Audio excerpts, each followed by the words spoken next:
Top Entrevista!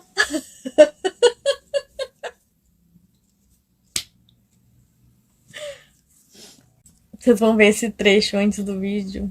Logo vocês vão entender o porquê. Fala, pessoal! Eu prometi que ia voltar na semana de Ano Novo com um Feliz Ano Novo e um primeiro capítulo. E eu não fiz isso, né? Me desculpem. Ai, gente, como vocês devem ter visto no meu último vídeo, eu tenho algumas crises de ansiedade e essa crise de ansiedade me paralisa. E por incrível que pareça, quando eu tô finalizando um livro, a vontade de finalizar ele me deixa numa ansiedade tão grande que eu não tenho forças nem pra finalizar o livro. Eu não consigo me mexer pra finalizar e não finalizo porque eu tô ansiosa porque eu quero finalizar. Dá pra entender? Mas esse vídeo não é sobre isso. Esse vídeo é de um capítulo maravilhoso que eu tô devendo pra vocês, que é de A Vida Invisível de Aldo LaRue. Então vamos lá? Primeiros capítulos de livros que vocês deveriam ler. Os deuses antigos podem ser grandiosos, mas não são bondosos, nem compassivos. São volúveis, instáveis como o luar refletido na água ou como as sombras durante uma tempestade. Se insistir em invocá-los, preste atenção. Tome cuidado com o que pede. Esteja disposta a pagar o preço. E não importa o quão desesperada ou em perigo esteja, nunca faça preces aos deuses que a atendam depois do anoitecer. Stelle Magritte, 1642 a 1719. Villon-sur-Sarthe, França, 29 de julho de 1714. Uma garota está correndo para salvar a própria vida. A brisa do verão arde em suas costas, mas não há tocha nem multidões enfurecidas. Somente os lampiões distantes da festa de casamento e o brilho avermelhado do sol, que colide no horizonte, partindo e espalhando-se pelas colinas. A garota corre e sua saia se emaranha na grama enquanto ela dispara em direção à floresta, tentando vencer a luz agonizante. Vozes ecoam pelo vento e gritam: Adeline! Adeline! Adeline! Sua sombra se alonga à frente, comprida demais, com os contornos já borrados e florzinhas brancas caem de seus cabelos, cobrindo o chão como se fossem estrelas. Ela deixa uma constelação no seu rastro, muito parecida com aquela nas suas bochechas. 7 sardas, uma para cada amor que ela conheceria. Foi o que Stelle tinha dito quando a garota ainda era uma menina. Uma para cada vida que viveria. Uma para cada deus que a protegia. Agora, aquelas 7 marcas debocham dela. Promessas, mentiras. Ela não conheceu nenhum amor, não viveu nenhuma vida. Nunca encontrou um deus e agora não tem mais tempo. Mas a garota não desacelera, não olha para trás. Não quer ver a vida que está ali, à espera. Estática como um desenho, sólida como um túmulo. Ela apenas corre. Parte 1. Os deuses que a atendem depois do anoitecer.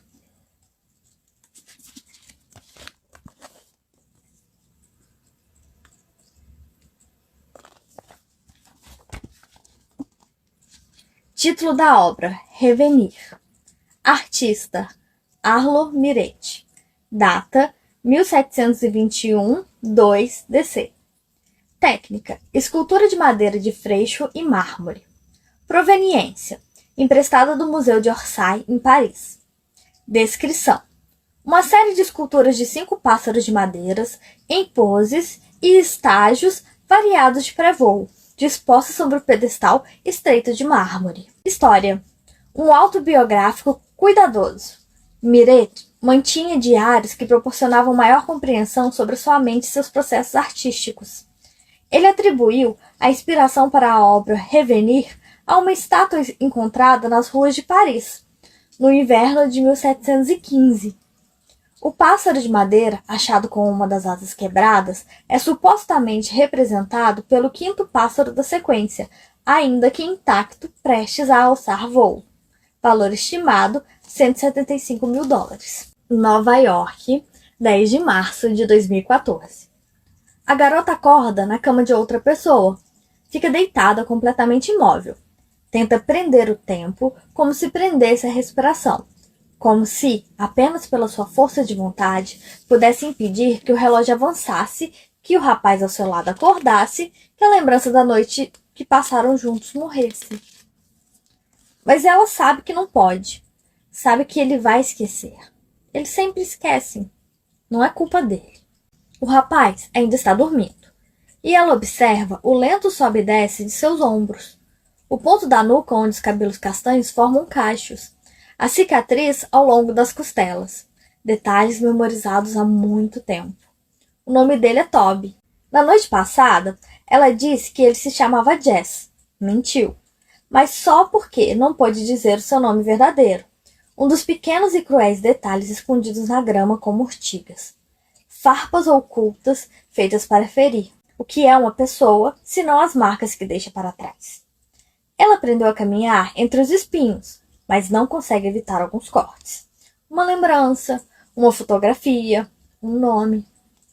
No mês passado, ela foi Claire, Zoe e Michelle. Mas 2 dias atrás, quando ela se chamava Ellie, e os dois estavam fechando uma lanchonete tarde da noite, depois de um dos shows dele, Toby disse que estava apaixonado por uma garota chamada Jess. Só não a tinha conhecido ainda. Então, hoje ela é Jess. Toby começa a despertar, e ela sente aquela velha conhecida dor no peito, enquanto ele se espreguiça e vira o corpo em sua direção. Mas não acorda. Ainda. Seu rosto está aos poucos centímetros do dela, com os lábios entreabertos em meio ao sono, os cachos castanhos escuros encobrindo os olhos e os cílios escuros sobre as bochechas pálidas.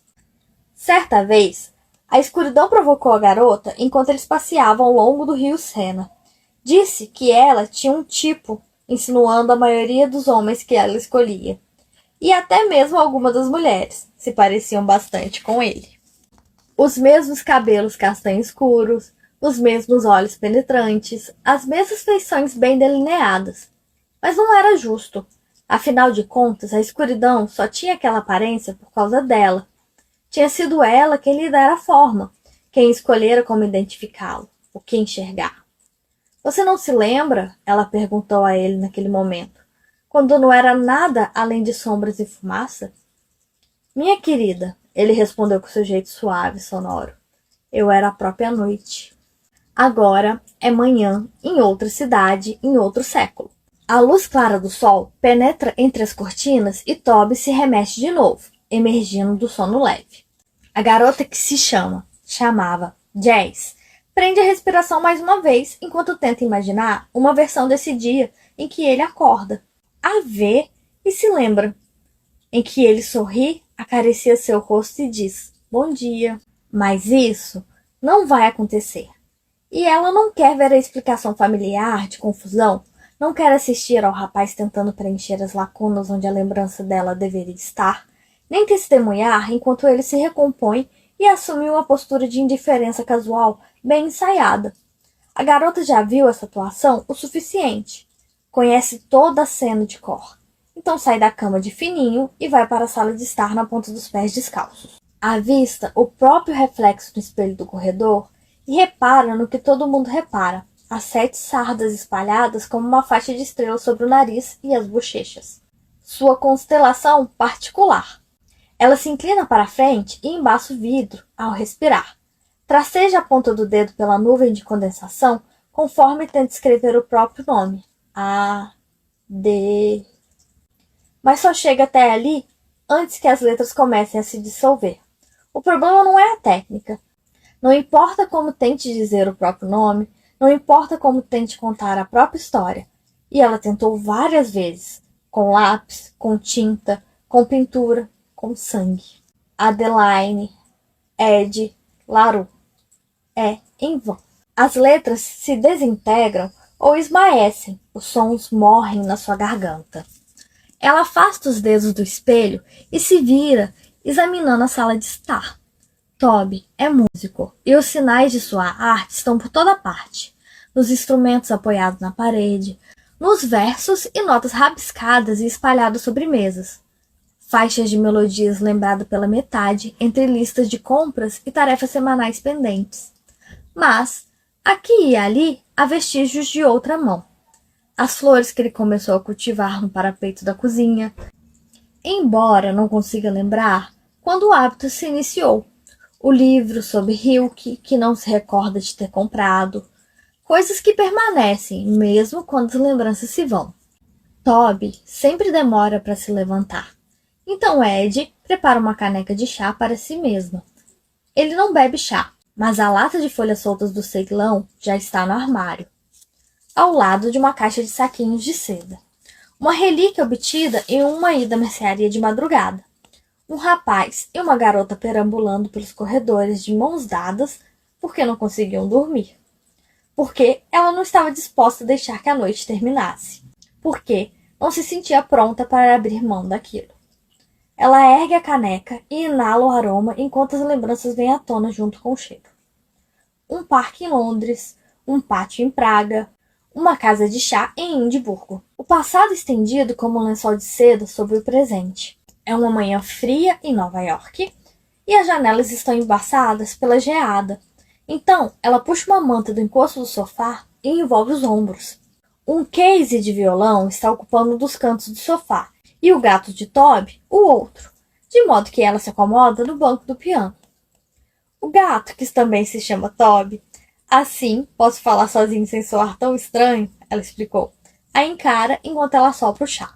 Ela fica se perguntando se o gato se lembra. Suas mãos estão mais aquecidas agora.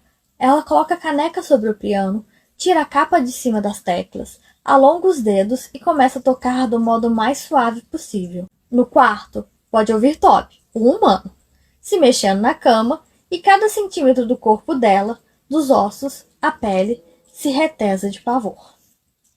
Esta é a parte mais difícil.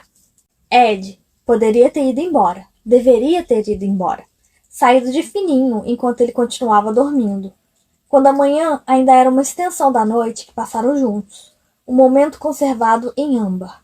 Mas agora é tarde demais. Então, ela fecha os olhos e continua tocando. Permanece com a cabeça baixada enquanto ouve os passos dele sob o som das notas e continua movimentando os dedos quando sente sua presença na soleira da porta. Ele vai ficar parado ali, assimilando a cena e tentando reconstruir a linha do tempo da noite passada, se perguntando por que tudo evaporou. Quando ele poderia ter conhecido uma garota e levado para casa, se ele teria bebido demais, porque não se lembra de nada. Mas ela sabe que Toby não vai interrompê-la enquanto estiver tocando. Então desfrute a música por mais vários segundos antes de se forçar a diminuir o ritmo, erguer o olhar e fingir que não se dá conta da confusão na expressão de seu rosto. Bom dia, diz ela com a voz animada e o sotaque que costumava ser da área rural da França, agora quase imperceptível. Bom dia, responde ele passando a mão pelos cachos castanhos escuros soltos. Em seu favor, Toby tem o mesmo aspecto de sempre, um pouco atordoado e surpreso por ver uma garota bonita na sua sala de estar, apenas de calcinha e sutiã e com camiseta do sua banda preferida debaixo da manta. Jess, diz ela, fornecendo um nome que ele não consegue encontrar na memória, pois não está ali.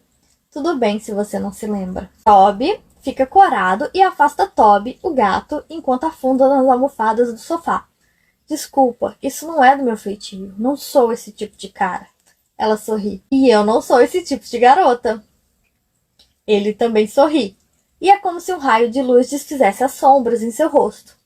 Toby acena para o piano com a cabeça. E ela gostaria que ele dissesse algo do tipo: eu não sabia que você tocava, mas em vez disso, ele diz: você toca muito bem. E toca mesmo. É incrível tudo que você pode aprender quando tem tempo. Obrigada, responde deslizando as pontas dos dedos pelas teclas. Toby fica inquieto e escapa para a cozinha. Quer café? Pergunta vasculhando os armários. Eu encontrei chá. Ela começa a tocar uma música diferente. Nada complexo, apenas uma sequência de notas. O início de alguma coisa. Encontra a melodia, a acolhe e a deixa deslizar entre seus dedos enquanto Toby volta silenciosamente para a sala com uma xícara fumegante nas mãos. O que você estava tocando? Perguntou com um brilho nos olhos característico dos artistas. Escritores, pintores, músicos, qualquer pessoa propensa aos momentos de inspiração. Parecia familiar. Ela dá de ombros. Você tocou para mim ontem à noite. Não é mentira. Não exatamente. Toby tocou mesmo. Depois que ela mostrou a música a ele. Sério? Pergunta franzindo o senho. Já está deixando o café de lado e pegando um lápis e um bloco de notas na mesinha mais próxima. Nossa, eu estava bêbado mesmo. Ele sacode a cabeça ao dizer isso. Toby nunca foi daqueles compositores que preferem trabalhar alterados. Você se lembra de como continuava? Pergunta, virando as folhas do bloco. Ela recomeça a tocar, guiando Toby pelas notas. Ele não sabe, mas faz semanas que está trabalhando nessa música. Na verdade, os dois estão juntos. Ela sorri de leve enquanto continua tocando. Esta é a grama entre as urtigas, terra firme onde pisar. Não pode deixar a própria marca, mas se for cuidadoso, pode dá-la para outra pessoa. Nada concreto, sem dúvida, mas inspiração raramente é. Toby pega o violão, equilibrando-se sobre um dos joelhos e segue a melodia, murmurando para si mesmo que a música é boa. É diferente, é especial. Ela para de tocar e fica de pé. Já vou indo. A melodia se desfaz nas cordas enquanto Toby ergue o olhar. Quê? Mas eu nem conheço você. Exatamente, responde ela em direção ao quarto para pegar suas roupas. Mas eu quero conhecer você, diz Toby, deixando o violão no chão e a seguindo pelo apartamento. E este é o momento em que nada parece justo. O único momento em que ela sente a onda de frustração ameaçando arrebentar. Porque ela passou semanas conhecendo o rapaz. E ele passou horas se esquecendo dela. Calma aí, pede Toby. Ela odeia essa parte. Não devia ter ficado. Devia estar fora do seu campo de visão, assim como estava da sua mente. Mas há sempre uma esperança insistente que dessa vez vai ser diferente. De que dessa vez eles vão se lembrar. Eu lembro, diz a escuridão no seu ouvido. Ela sacode a cabeça, forçando a voz a desaparecer. Por que tanta pressa? Me deixa pelo menos preparar o café da manhã para você, diz Toby. Mas ela está cansada demais para jogar o mesmo jogo outra vez tão cedo. Então mente. Diz que tem algo para fazer e não se permite parar nem sequer por um instante, porque se parar, sabe que não vai ter forças para começar de novo. E o ciclo vai se repetir. Só que dessa vez, começando de manhã e não à noite. Mesmo assim, o fim não seria nem um pouco mais fácil. Então, já que tem que recomeçar o caso do zero, prefere que seja com uma paquera em um bar, em vez de na manhã seguinte, em uma noitada da qual apenas ele não se lembra. De qualquer jeito, nada disso vai importar daqui a pouco. Jazz, espera, diz Toby pegando sua mão. Titubeia, procurando as palavras certas, depois desiste e começa de novo. Eu tenho um show hoje à noite, no Holloway. Você devia ir. Fica lá na... Ela sabe onde fica. Óbvio. Foi lá onde eles se conheceram pela primeira vez, pela quinta vez e pela nona vez. E quando ela aceita o convite, ele abre um sorriso deslumbrante, como sempre. Promete? Pergunta ele. Prometo. Te vejo lá. Suas palavras estão cheias de esperanças enquanto ela se vira e sai pela porta. A garota olha para trás e diz... Não se esqueça de mim nesse meio tempo. Um velho hábito, uma superstição, uma súplica. Toby balança a cabeça. Como se fosse possível. Ela sorri, como se fosse uma piada. Mas enquanto se obriga a descer as escadas, Ed sabe que já está acontecendo. Sabe que assim que ela fechar a porta, ele já vai ter desaparecido. Eu sempre imaginei que esse livro fosse especial. E a vontade que eu tenho nesse momento é parar todas as outras leituras que eu tô fazendo e continuar essa. E vocês, vão ler A Vida Invisível de Ed La Rue?